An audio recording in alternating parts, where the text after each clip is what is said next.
आज की कहानी शुरू होती है एक खूबसूरत और प्यारे से गांव से, जिसका नाम था प्रेमनगर। जैसा नाम वैसा ही वहां का माहौल। गांव के सभी लोग प्रेम और अपनापन से रहते थे, लेकिन एक बड़ी समस्या थी। पूरे गांव में हरियाली का नामो निशान तक नहीं था। सूखी धरती, मुरझाए पेड़, मानो प्रकृति ने मुंह मोड़ लिया हो। इसी गांव में रहता था राइस्टार, जो गांव का प्रधान था। वह दिन रात अपने गांव की दशा को लेकर चिंतित रहता। अपने लोगों के दुख को देखकर उसका दिल रो पड़ता, लेकिन उसके पास कोई समाधान नहीं था। एक रात लगभग 2 बजे, जब पूरा गांव गहरी नींद में था, अचानक हवाओं में एक मधुर गीत गूंजने लगा। साथ ही एक रहस्यमयी धुंध पूरे गांव को घेरने लगी। उस धुंध में से एक प्रकट हुई एक सुंदर सी लड़की। उसका नाम था गुड़िया। वह गांव के बीचों बीच आकर खड़ी हुई, एक मंत्र बोला और देखते ही देखते वह एक चमकते हुए सफेद पेड़ में बदल गई। और तभी चमत्कार हुआ। सूखी धरती पर हरियाली लहराने लगी, मुरझाए पेड़ों में जान आ गई। प्रेमनगर फिर से जीवंत हो उठा, जैसे नया जन्म पा गया हो। सुबह जब राइस्टार ने गांव में गीतों और उत्सव की आवाजें सुनी, तो दौड़ता हुआ बाहर निकला। उसकी आंखों के सामने था हरा भरा प्रेमनगर। गांव के बीचों बीच खड़ा था चमकता हुआ सफेद पेड़।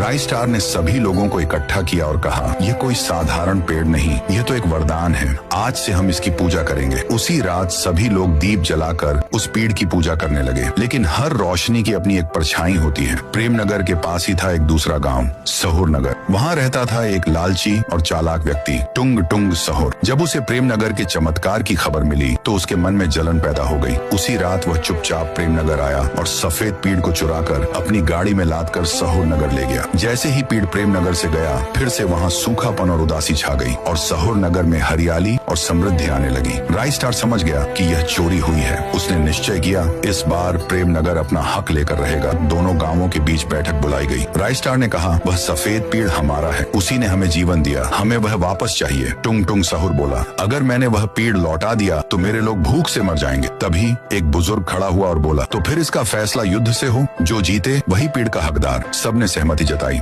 सुबह एक बड़े मैदान में दोनों गांवों के लोग आमने सामने खड़े हुए। एक तरफ राइस्टार, दूसरी तरफ टुंग टुंग सहुर। युद्ध शुरू हुआ। चारों ओर कोहराम मच गया। लोग घायल होने लगे, कई जिंदगी खत्म हो गई। राइस्टार और टुंग टुंग तलवारें लेकर आमने सामने थे। तभी आकाश से वही सफेद पेड़ धरती पर गिरता है और उसमें से फिर से प्रकट होती है गुड़िया। वह जोर से कहती है, रुको, मैं तुम्हें एक नया रास्ता दिखाने आई हूँ। अगर तुम मुझे दोनों गांवों के बीच लगाओ तो मैं दोनों को हरियाली से भर दूंगी। दोनों प्रधान गुड़िया की बात मान लेते हैं। उस सफेद पेड़ को दोनों गांवों की सीमा पर लगाया जाता है। प्रेमनगर और सहुर नगर दोनों में हरियाली छा जाती है। हर तरफ खुशहाली लौट आती है। लोग मिलकर उस चमत्कारी सफेद पेड़ की पूजा करते हैं।